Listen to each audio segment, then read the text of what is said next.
তার মৃত্যু চলে এসেছে তাই মরে গেছে, এটা সঠিক আকীদা। বুঝতে পেরেছেন? একদিন ইতিহাসের ঘটনা, আল্লাহ সুবহানাহু ওয়া তাআলা সূরা বাকারার মধ্যে বলছে, আলাম তারা ইলাল্লাযীনা খারাজু মিন দিয়ারিহিম ওয়া হুম উলুফ হাদারাল মাউত। মুফাসসিরগণ ব্যাখ্যায় লিখছে একদল মানুষ, হাজার হাজার মানুষ গ্রাম ছেড়ে পালিয়ে গেছে। তো মুফাসসিররা ব্যাখ্যায় লিখছে এরা মহামারীর ভয়ে পালিয়ে গেছে, ছোঁয়াচে রোগ ধরেছে, মহামারী ধরেছে, তো এখন একজন পুরো গ্রাম খালি হয়ে যাবে, এই জন্য পালিয়ে গেছে। তো আল্লাহ ওদেরকে স্বাভাবিকভাবে মৃত্যু দিয়েছেন। কিভাবে মৃত্যু দিয়েছেন বলেন তো? একদল হাজার হাজার মানুষ গ্রাম থেকে পালিয়ে গেছে মহামারীর ভয়ে, ওরা একই সাথে মারা গেছে স্বাভাবিক। কথা বুঝতে পেরেছেন? তারপরে একজন নবীকে দিয়ে আল্লাহ ওদের কাছে পাঠিয়েছেন, নবী দোয়া করেছে, ওরা জীবিত হয়ে গেছে। এটার মাধ্যমে আল্লাহ দেখাতে চেয়েছেন যে পালিয়ে মৃত্যু থেকে বাঁচানো যায় না, ভাগ্যে যদি মৃত্যু থাকে তো মৃত্যু আসবে। অতএব মহামারী থেকে মৃত্যু বাঁচানোর জন্য পালিয়ে তাকদীরের প্রতি বিশ্বাস দুর্বল করিও না, নিজের ঈমান তাকদীরের প্রতি ঈমান নষ্ট করিও না। এবার আসেন আমরা এবার আলোচনায় আসি মাস্ক। ছোঁয়াচে রোগের আলোচনা মোটামুটি শেষ, এবার মাস্ক পরে সালাত আদায় করা সবচেয়ে বেশি গন্ডগোল যেটা নিয়ে হয়েছে, যে মাস্ক পরে সালাত আদায় করা যাবে না। এখন আব্দুর রাজ্জাক বিন ইউসুফ ফতোয়া দিয়েছে যে মাস্ক পরে সালাত আদায় করবেন না। তিনি কিন্তু বলেননি যে মাস্ক পরে সালাত আদায় করলে সালাত হবে না। তার শক্ত কথাগুলোকে মানুষ উল্টিয়ে ধরে, ভুল বুঝে উল্টিয়ে ধরে।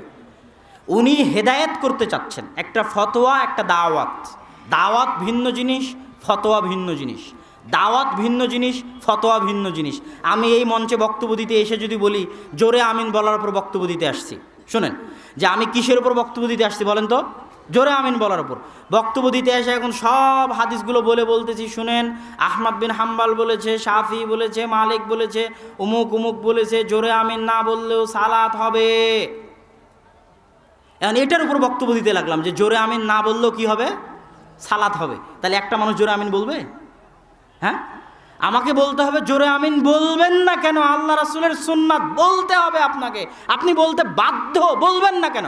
এখন এই যে বলতে বাধ্য বললাম, আব্দুর রাজ্জাক বিন ইউসুফ জোরে আমিন বলাকে ফরজ করে দিয়েছে। কিন্তু এটা তো আসলে আমি দাওয়াত দিচ্ছি, আমি তো ফতোয়া দিচ্ছি না। তুমি আমাকে আবার পাল্টা জিজ্ঞেস করো, আচ্ছা আব্দুর রাজ্জাক বিন ইউসুফ সাহেব, আমি যদি জোরে আমিন না বলে সালাত আদায় করি সালাত কি হবে? তখন আব্দুর রাজ্জাক বিন ইউসুফই বলবে যে হ্যাঁ হবে। তাহলে ফতোয়া আলাদা জিনিস আর দাওয়াত আলাদা জিনিস। তো আব্দুর রাজ্জাক বিন ইউসুফ মাঠে দাওয়াত দেয়, তো ওনাকে গুরুত্ব দিয়ে বলতে হয়। এখন আব্দুর রাজ্জাক বিন ইউসুফ 7 ভাগে কুরবানির উপর কঠোর বক্তব্য দেয়। কথা বুঝতে পেরেছেন? এখন একদল আছে যারা বলতে থাকবে যে না এটা ভুল ফতোয়া, কেন 7 ভাগে কুরবানি দেওয়া যায়। তাহলে আমাকেও যদি জিজ্ঞেস করা হয় তো আমিও বলবো যে হ্যাঁ, যদি পরিবারের পক্ষ থেকে না হয়, আব্দুর রাজ্জাক বিন ইউসুফ, আব্দুর রাজ্জাক বিন ইউসুফ, যদি পরিবারের পক্ষ থেকে না হয় তো দেওয়া যেতে পারে। কিন্তু এটা ঠিক নয়, উচিত নয়। উত্তম কোনটা? আল্লাহ রাসূল বলেছে একটা পরিবারের পক্ষ থেকে একটা কুরবানি, এটা উত্তম। তো দাওয়াত তো আমাকে এটাই দিতে হবে যে সবাই পরিবারের পক্ষ থেকে একটা কুরবানি দেন। কথা বুঝতে পেরেছেন? ওটার উপর জোর দিতে হবে, এটা আল্লাহ রাসূলের সুন্নাত, কেন দিবেন না দেন, কেন দিবেন না দেন। এখন তুমি চলে গেছো উল্টা রাস্তায়, সব সুন্নাত বিরোধী কার্যকলাপ কিভাবে জায়েজ প্রমাণ করা যায়, এই জন্য তুমি ফতোয়ার পিছনে লেগে গেছো। উনি আছেন দাওয়াতে, তুমি আছো ফতোয়ায়। ফতোয়া ওনাকেও জিজ্ঞেস করলে উনি অ্যান্সার দিবে। তাহলে এখন সবাই মাস্ক পরে সালাত আদায় করতেছে, যেখানে গরুর কুরবানির হাটে ঘামের সাথে ঘাম লাগে। কিসের সাথে কি লাগে বলেন তো? ঘামের সাথে ঘাম লাগে। ওই কুরবানির হাটের মধ্যে যে মসজিদ আছে ওখানে 3 ফিট দূরে দাঁড়িয়ে সালাত আদায় করতেছে। তাহলে এটা তামাশা না? একই মোটর সাইকেলে বাপ বেটা 3 জন এসেছে, তাকওয়া মসজিদের ঘটনা, একই মোটর সাইকেলে সালাতের সময় 3 ফিট দূরে দাঁড়িয়েছে। তা আমি কি তামাশার বিরুদ্ধে বলবো না? শরীয়তের সাথে হাসি ঠাট্টা মজাকের বিরুদ্ধে বলবো না? এখন বলতে গেলাম তুমি পাল্টা বলছো যে 3 ফিট দূরে দাঁড়ালে সালাত হবে না, এটাকে বলেছে। আরে বাবা, একটা হচ্ছে সুন্নাত, সাধ্য অনুযায়ী যেটার প্রতি আমল করার চেষ্টা করা উচিত, ওটার গুরুত্ব দিতে গিয়ে তো আমি বলবো। এখন আল্লাহ রাসূলের হাদিস যে সালাতের মধ্যে মুখ ঢাকা নিষেধ, গেল একটা দলিল। দ্বিতীয় দলিল, ইসলামের মৌলিক নীতিমালা যে হজ ওমরা এবং সালাতে মুখ ঢাকা যাবে না। মেয়ে মানুষও সালাতে মুখ খোলা রাখবে, মেয়ে মানুষও হজ ওমরায় মুখ খোলা রাখবে, এটা ইসলামের মৌলিক নীতিমালা। কেন? কপাল দিয়ে নাক দিয়ে সিজদা করতে হবে মাটিতে। কপাল দিয়ে নাক দিয়ে সিজদা করতে হবে কোথায়? মাটিতে। হ্যাঁ, মেয়ে মানুষ যদি গায়ের মাহরাম ব্যক্তি চলে আসে তবু নেকাব করতে পাবে না। হজ ওমরা অবস্থায় সুতা দিয়ে বাঁধা যে নেকাব ওটা করতে পাবে না। এমনি একটা চাদর মুখের উপর স্বাভাবিক ঢেকে দিতে পারবে, তবুও মুখ খোলা রাখতে হবে। স্বাভাবিক চাদর মুখের উপর ফেলে দিলাম, কিন্তু মুখ কি আছে বলেন তো? খোলা আছে, ভিতরে কিন্তু মুখ খোলা আছে। মুখ কিন্তু কোনো কিছু দিয়ে আটকানো নাই। এটা ইসলামের মৌলিক নীতিমালা। সালাতের মধ্যে যদি গায়ের মাহরাম আসে, ওড়নাকে এমনি ফেলে দিতে হবে, এভাবে বেঁধে মুখ ঢাকা যাবে না। কথা কি বুঝতে পেরেছেন? মেয়ে মানুষের ক্ষেত্রেও এটা ইসলামের মৌলিক নীতিমালা। 3 নাম্বার, মুয়াত্তা মালিকে ইমাম মালিক লিখতেছে যে নাক মুখ ঢেকে ইবাদত করা অগ্নি পূজকদের অভ্যাস, তাদের দিনের অংশ, তাদের চরিত্রের অংশ। কাদের? অগ্নি পূজকদের। কে বলেছে? ইমাম মালিক। কোথায় বলেছে? মুয়াত্তা মালিকে বলেছে।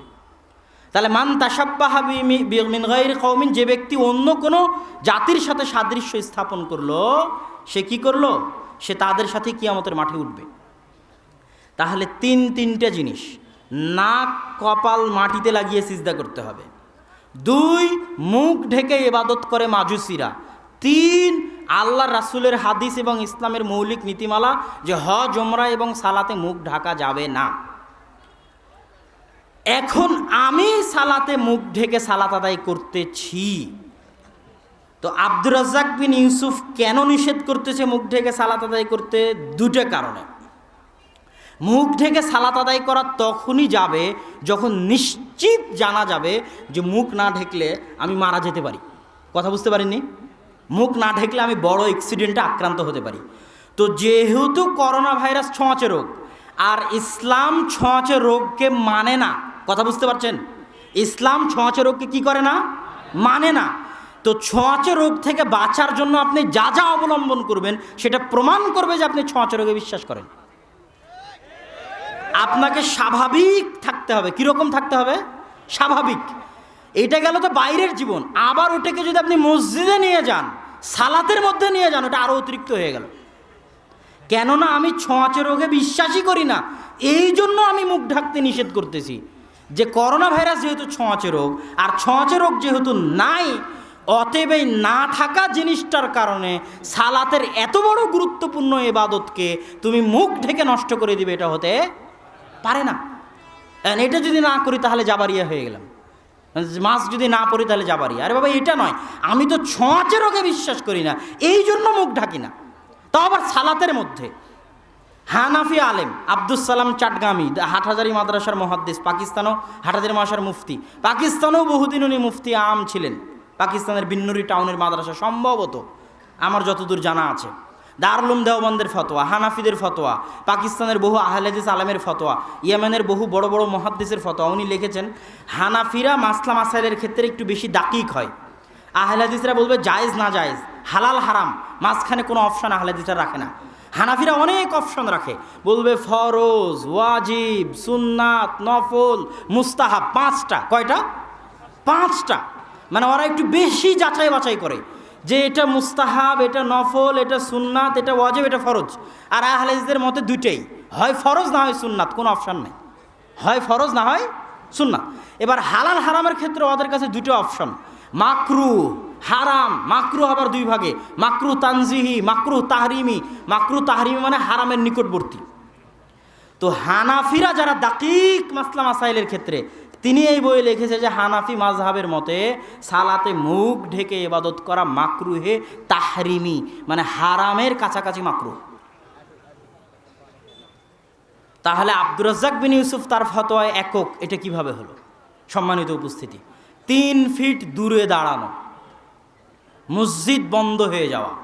আগে বহু মহামারী গেছে, কোনো মহামারীতে মহামারী থেকে বাঁচার জন্য মানুষ বলেছে মসজিদ বন্ধ করে দাও, মসজিদে গেলে মহামারী হয়ে যাবে।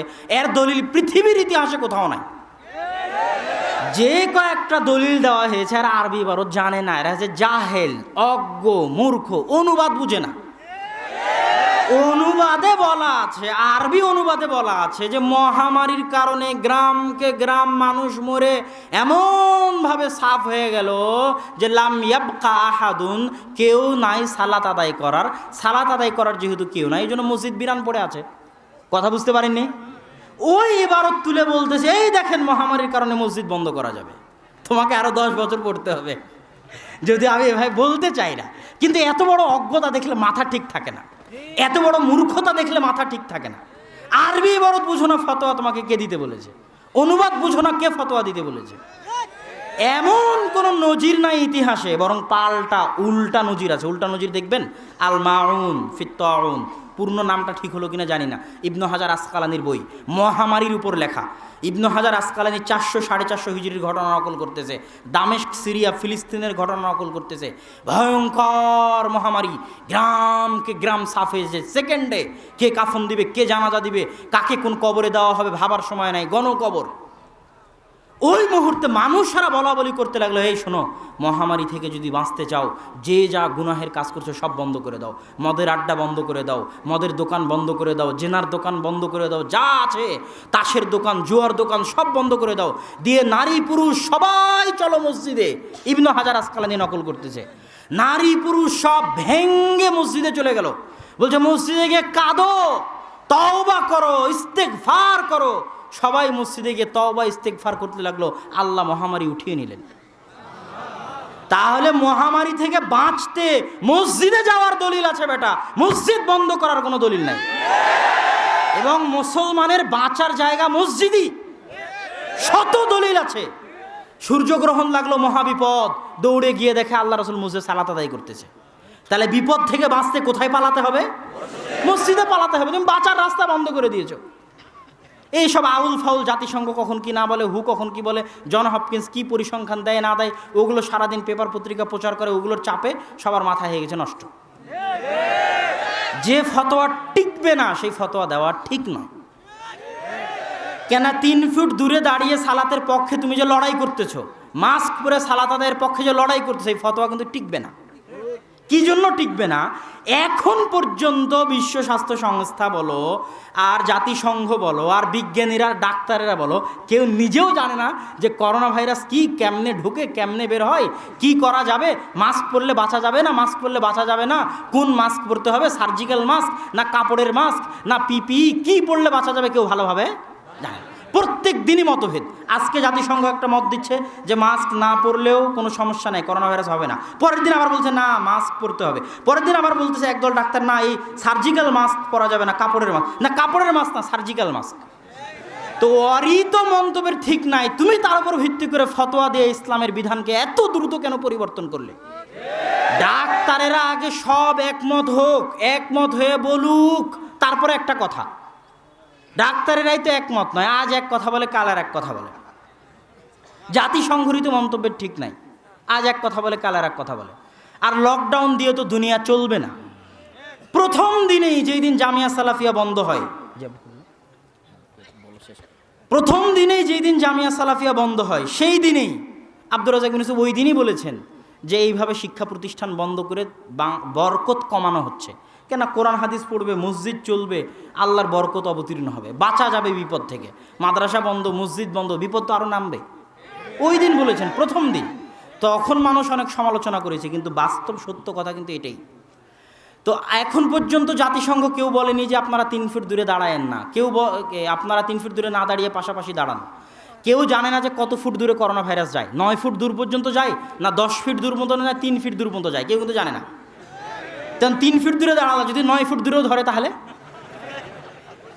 কথা বুঝতে পারেননি? তাহলে যে ফতোয়া টিকবে না সেই ফতোয়া দিতে গিয়ে অপমান হতে হবে, আজ হোক কাল হোক হতে হবে। কেননা জাতিসংঘ কোনোদিন বলবে না যে এখন করোনা মহামারী উঠে গেছে, এখন আর নাই। যতদিন টিকা না আসবে, যতদিন ব্যবসা কমপ্লিট না হবে টিকা বিক্রি করার, ততদিন করোনা কিন্তু চলতেই থাকবে, ততদিন করোনা চলতেই থাকবে। তো এখন যতদিন করোনা চলতে থাকবে দেখবেন যে না ও মসজিদে 3 ফুট দূরে বন্ধ হয়ে গেছে, মাস্ক ছাড়া মানুষ চালাতে আসতেছে, তাহলে ওরা যতক্ষণ বলবে না ততক্ষণ তুমি তোমার ফতোয়া ধরে রাখতে পারবা না। অতএব ওই ফতোয়ায় গিয়ে শুধু বিরোধিতা করা হবে, শুধু হিংসা করা হবে। বরং এটাই সঠিক সারমর্ম কথা, ছোঁয়াচে রোগ নাই, এটা বেশি বিশুদ্ধ। ছোঁয়াচে রোগ যেহেতু নাই, এই জন্য আমি মাস্ক পরে সালাত আদায় করবো না, এটা অনেক বড় হুকুম। সালাতে মুখ খোলা রাখা অনেক বড় হুকুম, এবং মাজুসিরা মুখ ঢেকে ইবাদত করে। ছোঁয়াচে রোগ যেহেতু নাই, সেহেতু আমি 3 ফুট দূরে দাঁড়াবো না। কেননা পাশাপাশি দাঁড়ানোর কত গুরুত্ব, অগণিত অসংখ্য হাদিস আছে প্রাচীর দিয়ে পাশাপাশি দাঁড়ানোর। আর ছোঁয়াচে রোগ যদি একবার বিশ্বাস করা হয়, মুসাফা বন্ধ হয়ে যাবে। ছোঁয়াচে রোগ যদি থাকতো আল্লাহ রাসূল পায়ে পা দাঁড়ানোর হুকুম দিতেন না। ছোঁয়াচে রোগ যদি থাকতো আল্লাহ রাসূল মুসাফা করতে বলতেন না। ছোঁয়াচে রোগ যদি থাকতো ইসলামে ঈদের জামাত, জুমার খুতবা, বিশাল সমাবেশ এগুলো থাকতো না, এগুলো আল্লাহ রাসূল হুকুম দিতেন না। ছোঁয়াচে রোগ যদি থাকতো অসুস্থ ব্যক্তিকে আল্লাহ রাসূল দেখতে যেতে বলতেন না। কেন? ছোঁয়াচে রোগে আক্রান্ত ব্যক্তিকে দেখতে গেলে তো আমিও আক্রান্ত হব না? আমিও আক্রান্ত হব। আল্লাহ রাসূল বলছে অসুস্থ ব্যক্তিকে দেখতে যাওয়া হক, এক মুসলমানের উপর আর এক মুসলমানের হক। আর দেখতে গেলে ৭০,০০০ ফেরেশতা সকাল থেকে সন্ধ্যা পর্যন্ত তার জন্য আল্লাহর কাছে দোয়া করবে। কত বড় ফজিলত! ইসলাম একটা সামাজিক ধর্ম, পুরোটাই সামাজিকতার উপর টিকে আছে। মুসাফা, কুলাকুলি, পায়ে পা মিলিয়ে দাঁড়ানো, জুমার খুতবা, মসজিদ ভর্তি মানুষ, ঈদের খুতবা, মাঠ ভর্তি মানুষ, অসুস্থ ব্যক্তিকে দেখতে যাওয়া।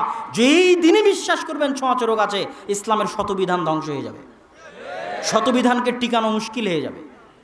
অতএব আকীদা সঠিক রাখতে হবে। আল্লাহ সুবহানাহু ওয়া তাআলা আমাদেরকে সঠিক বুঝার, সঠিক বলার এবং সঠিক জিনিসের প্রতি আমল করার তৌফিক দান করুক। ওয়া আখিরু দাওয়ানা আনিল হামদুলিল্লাহি রাব্বিল আলামিন।